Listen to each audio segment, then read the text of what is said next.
sudah banyak saran-saran dari pakar harus mempunyai IVF atau harus mempunyai suatu program bayi tabung yang mumpuni. Alhamdulillah.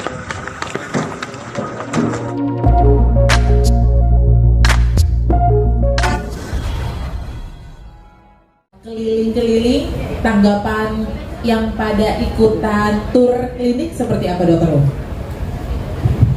Ya, alhamdulillah kita mengajak para audiens di sini untuk melakukan visitasi di klinik IVF kita, lantai 5 Tower 2 dari Brawijaya Hospital Antasari. Alhamdulillah berjalan dengan baik. Kita memberikan informasi tentang alur pasien, terus kemudian tempat-tempat yang bisa nanti akan dikunjungi oleh mereka. Salah satunya ada ruang tunggu, ruang poliklinik, kita punya ruang fantasi yang cukup baik. Ya. Terus kemudian kita juga punya laboratorium yang tadi disampaikan oleh Dr. Luki dan tim yang cukup mumpuni untuk di Jakarta ini, dan juga ada ruang operasi yang kita akan melakukan tindakan pengambilan sel telur dari folikel-folikel yang matang yang siap nanti akan ditransfer ke bagian laboratorium yang nanti akan dicampur dengan sperma sehingga menjadi suatu embrio. Wow, oke. Kompleks banget ya rekan-rekan media ya. Mungkin saya buka langsung di floor. Boleh berdiri, nama dari media mana serta pertanyaannya. Saya Ari dari Tablet Bintang. Oh, Ari juga. Hai. Saya mau tahu apakah di Brawijaya IVF ini ada teknologi baru yang diterapkan seperti itu.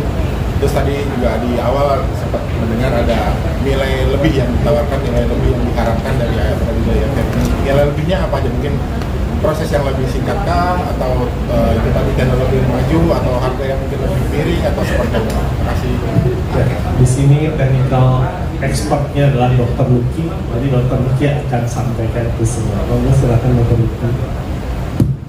Ya, jadi kalau dari segi yang kita tawarkan ke pasien yang dari segi teknologi, terutama itu di lab embryo, ya, kita teknologi ini sudah menggunakan time lapse, kemudian dengan bantuan AI, kemudian kalau dari segi genomik itu kita sudah ada PGT, pre-implantation genetic testing, PGTA, PGTM, ya, jadi lebih ke arah genomik pendekatannya. Kelebihannya apa nih, Dok? Ya, jadi kalau time lapse itu kan ya kita melihat perkembangan embrio itu secara real time, ya. Jadi kita bisa melihat embrio itu membelahnya dari waktu ke waktu.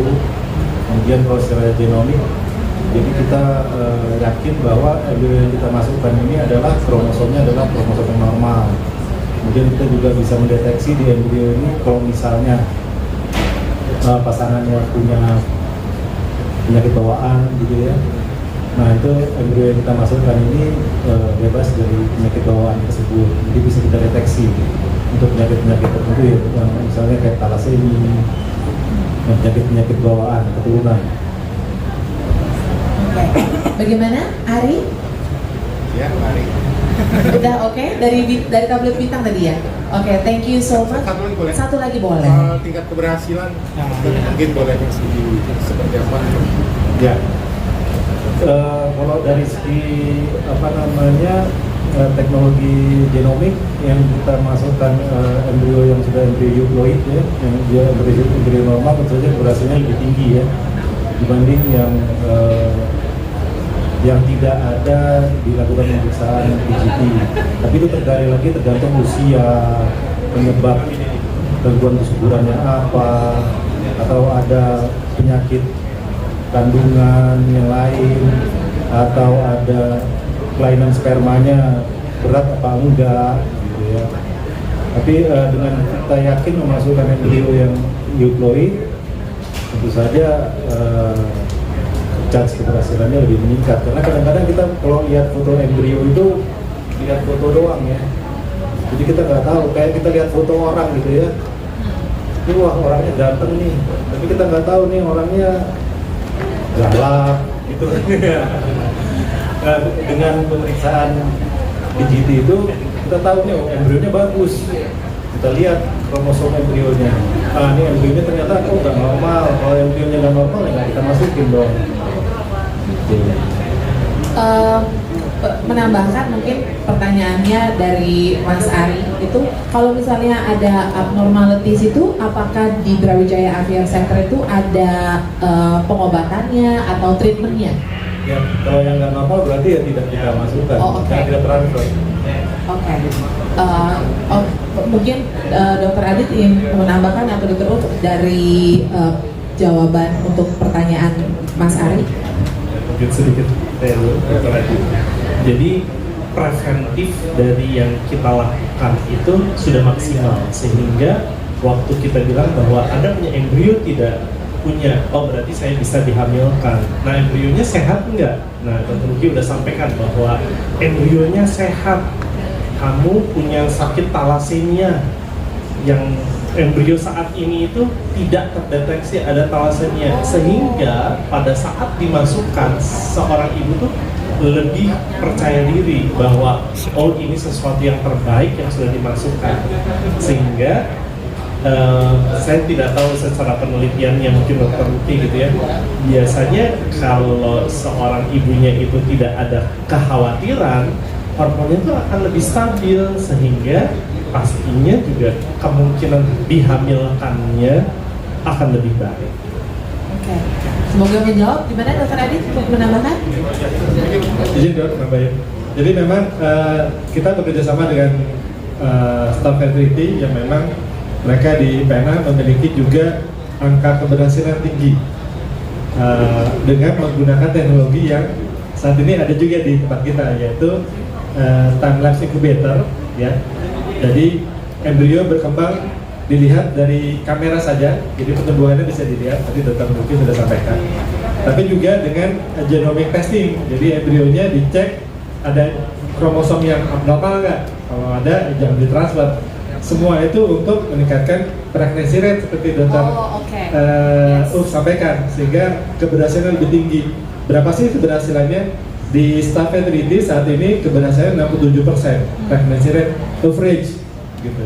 Jadi rata-rata mereka bisa mendapatkan keberhasilan 67%, itu sangat tinggi bagi IVF, karena rata-rata di klinik IVF gitu ya, rata-rata dengan good prognosis atau dengan termnya itu kondisi yang tidak terlalu menyulitkan gitu ya, itu rata-rata sih di 40%, 45%, tapi di staff fertility bisa sampai 67-70%. Kita pengen ada begitu aja supaya tadi kita dapat kehamilan yang tinggi sama seperti di staff fertility. Pastinya juga dengan bantuan dokter embryolog. Tim juga ya. Dengan tim. Oke, thank you so much. Aku yang bertanya ke Dr. Luki tadi kan bilang, ya mesti dilihat pasiennya juga seperti apa. Pengen tahu deh, dok, kapan sebaiknya calon pasien atau pasangan itu hadir ke Brawijaya IVF Center? Apakah ada do's and don'ts-nya juga kah? Karena kan banyak kita tahu nih pasangan kita sebagai pasangan suami istri pengen punya momongan gitu, tapi akhirnya udah kepalang, udah kelamaan atau udah ketuaan atau kondisi udah nggak mumpuni gitu. Jadi kapan tuh dok baiknya hadir? Ya, jadi tentu saja pasangan-pasangan yang sudah menikah, kemudian berencana dengan hamil dan berusaha selama 1 tahun. Ya, jadi kalau misalnya 1 tahun berhubungan normal tanpa kontrasepsi masih belum berhasil, itu segera cari tahu ini kenapa masih belum berhasil. Karena semakin cepat diketahui penyebabnya, semakin cepat mendapat penanganan, maka angka keberhasilannya semakin tinggi. Ya, yang terutama dari faktor usia ya. Karena kan sekarang kan banyak pasangan-pasangan yang mau kerja dulu, mau sekolah dulu, mau masih belum punya rumah, jangan dulu. Ya. belum punya mobil, jangan dulu gitu. Iya. Akhirnya ya udah punya semua, kita pengen hamil udah 40 gitu. Baiknya berapa sih dok untuk wanita, untuk pria? Yang keberhasilan yang di bawah 35 itu keberhasilan masih cukup tinggi. Di bawah 35 ya? Di bawah 35. Oke. Ya, cuman ya jangan dipepet-pepetin ke 35 ya. Gimana kalau misalnya usia 35 tapi tampang 25 dong? Nggak ngaruh ya? Oke, gimana? Apakah ada ingin ditambahkan do's and don'ts-nya dok? Misalnya kayak gini, ya aduh saya tuh LDR nih, suami jauh, saya datang sendiri dulu deh, itu gimana? Itu salah satu itu misalnya LDR cuman masih berencana pingin ngomongan, nah itu juga salah satu alternatif menggunakan TRB ya. Kita bisa inseminasi, bisa bayi tabung, jadi suaminya nggak perlu ada di sini ya. Kemudian spermanya bisa di freezing dulu, atau misalnya diatur waktu hubungannya kapan, itu bisa dibantu dengan teknologi reproduksi terbantu. Wow, oke. Thank you dok untuk jawabannya. Silakan mas. Dari mana nama? Dari mana? Dan pertanyaan. Saya Johan dari DH Entertainment News. Dok, apakah teknologi yang AI ini pertama kali di Indonesia atau bukan? Terus menarik customer, karena kan mereka biasanya nih customer itu lebih prefer ke luar ya dibanding di Indonesia. Nah, cara ngasih sosialisasinya ya, secure-nya mereka untuk datang ke sini gimana? Itu aja sih. Oke, thank you Mas Johan. Yang pertama AI itu teknologi AI. Iya. Ya. Itu yang pertama. Ya itu jadi memang harapan kita sih semoga pasien-pasien kita nggak lari ke luar negeri ya.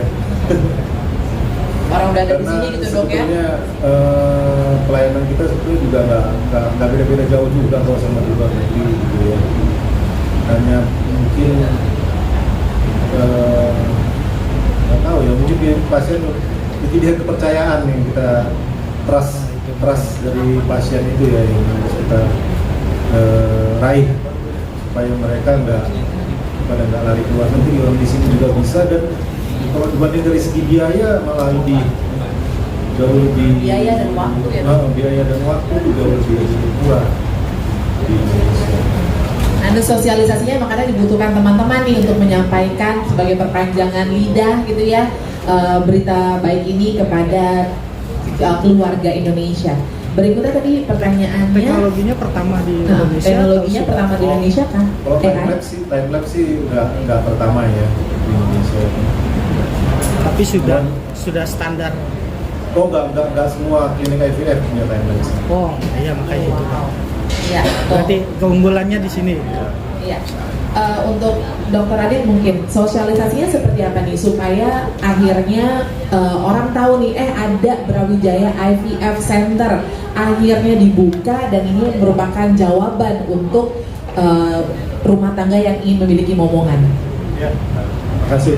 Jadi seperti disampaikan, kalau mungkin teman-teman wartawan melihat speech dari Prof. Budi Lueko, banyak sekali yang keluar negeri ya.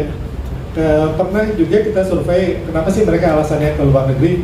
3 alasan utama bukan karena lebih murah, tapi servis, teknologi, dan keberhasilan.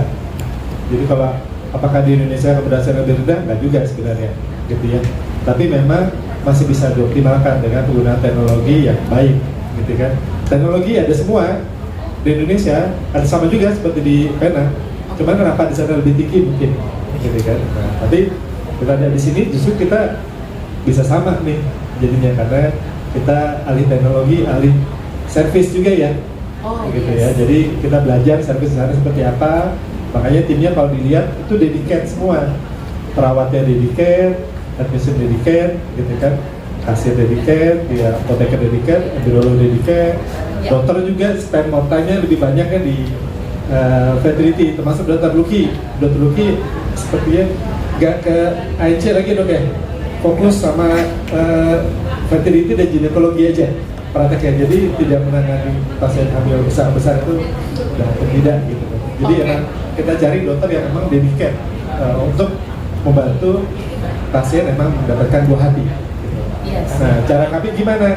Kami bekerja sama, mungkin teman-teman bisa lihat ini banyak komunitas bayi tabung, komunitas 2 garis, komunitas endometriosis ya dok ya, gitu ya. Nah itu mereka sebenarnya juga sangat support kita ya, itu untuk bisa ngasih tahu ke anggota komunitasnya bahwa di sini ada layanan yang sama seperti di Penang, kualitas servis sama, frekuensinya itu juga sama karena menggunakan teknologi dan prosedur yang juga sama di Penang. Jadi harusnya di sini lebih baik dibandingkan tempat lain.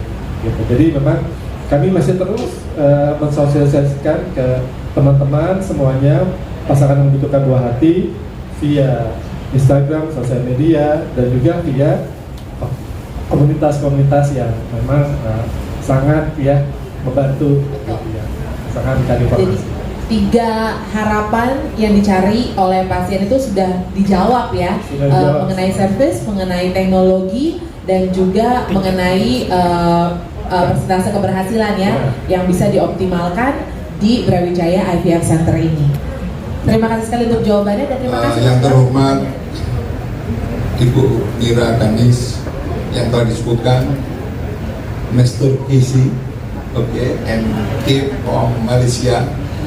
Thank you very much for your coming. Profesor Dr.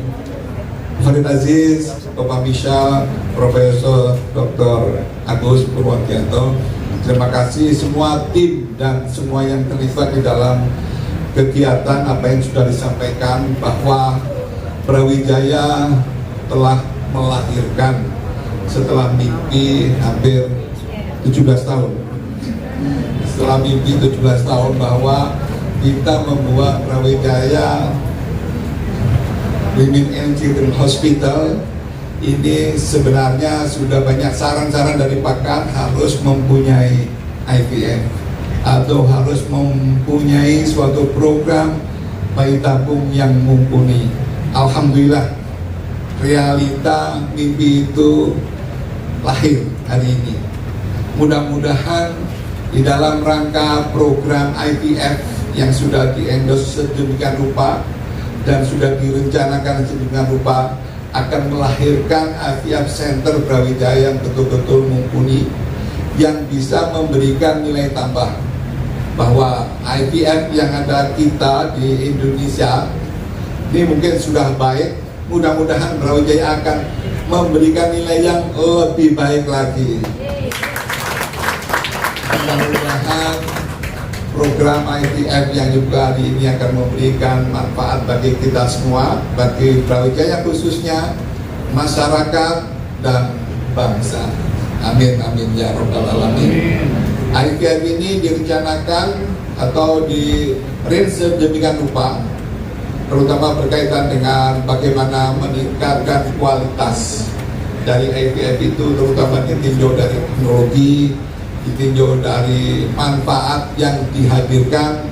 Maka tentu Brawijaya dalam hal ini masih belajar. Oleh sebab itu Brawijaya IVF Center bergandeng tangan. Mungkin ada yang tanya, kok ada Mr. Kisi, ada tim IVF dari Malaysia? Itu adalah salah satu usaha kita, bagaimana mengarrange IVF Brawijaya Center ini mempunyai nilai tambah dan memberikan hasil atau take home baby-nya nantinya akan betul-betul menggembirakan. Insya Allah hal ini menjadi impian kita semua. Mudah-mudahan pada hari ini dan selanjutnya IVF Brawijaya bisa berkibar dan lebih jaya lagi. Terima kasih. Sebagai sambutan, saya mengucapkan sekali lagi thank you very much for Mr. Kisi and team from Malaysia, dan teman-teman dari corporate, dari semua hospital yang di unit Brawijaya mensupport. Mudah-mudahan program kita ini berhasil dengan baik. Wabillahi taufiq wal hidayah. Wassalamualaikum warahmatullahi wabarakatuh. Terima kasih Dr. Habib, boleh kita berikan tepuk tangan.